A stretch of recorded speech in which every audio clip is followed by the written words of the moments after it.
حضرت ابو درداء رضی اللہ تعالی عنہ دیاغه لور بالغ شو رشتہ راړه چاوي چیر دا فلانه خزي زوی دی او دا برخه الګ دی حضرت ابو درداء رضی اللہ تعالی عنہ فرمایي ښا لانه سره د پلار روم دی لانه مور دا الګ دی دا لکم دیندار دی دا خلقم مالدار دی خاندانم خده دا خپل لور دی لور حضرت ابو درداء رضی اللہ تعالی عنہ انکار وکړ ز خپل لور دی حالت لنه ورکو هغه ورته چې ونه نه ورکای دا له دیندار دی کنه ول دین کمه نه پکې حضرت ابو درداء رضی اللہ تعالی عنہ فرمایي چې نه دین پکشته وخاوري مالدار نه دی حضرت ابو درداء فرمایي چې نه مالدار هم دي ولې خاندان خنه دي حضرت ابو درداء فرمایي نه خاندان هم خده بیا خپل لور ورنه ورکه سوجدا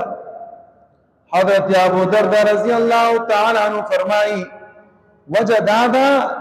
چې د دې په کور کې وین ذکر کوي د دې لونه او د دې انګین دي کار نه کوي او زه کور کې خپل لور نور کوم چې زمان لور د خپل سخر او د خواږه خدمت ونه کی هغه له نور هغه کور کې زه د لور کوم چې د خواږه او د سخر خدمت او دې کور کې چې وین زه خدمت نن چې کوم دې موږ دا خبره مشوره کړې ده یاره زه به د لور هغه کور کې ور کوم چې په کوم کور کې زما دالور سخر خواخی خدمت نہ کئی او خلق طول دیتا ترجیح اور کئی یعنی دا علق دے کار سنگرے خو خواخی نشتے موری نشتے خواہ دا جنہیں بستا خوشحال دا علق کار سنگرے خو پلاری نشتے ستا دالور بخوشحال نن منگ دیتا دور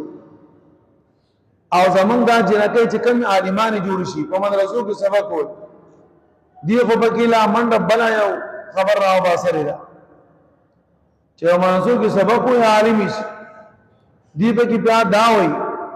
اسخر خواه خدمت خو په جنای باندې نشته منګ اوري اسخر او خواه خدمت دا خبرې چې شروع کی په اسلام کې خو اسخر خواه خدمت نشته په اسلام کې اسخر خواه خدمت نشته نو بیا په اسخر خواه کې باندې تاسو الزامات په لګاوئ زمان لور تپوس نہ گئی زمان لور خیال نہ گئی دا خیال کولم بیا د دې جنې په مور خپلار دي بیا پسخر خوای خو نه دي چې بیمار شي نو بس بیا د پلار راشي کنه بیا د هسپتال ته بوزي دا معاشره د خلکو خراب په دې معاشره کې د خلکو فساد جوړ هغه سو انا پرستی په وجه باندې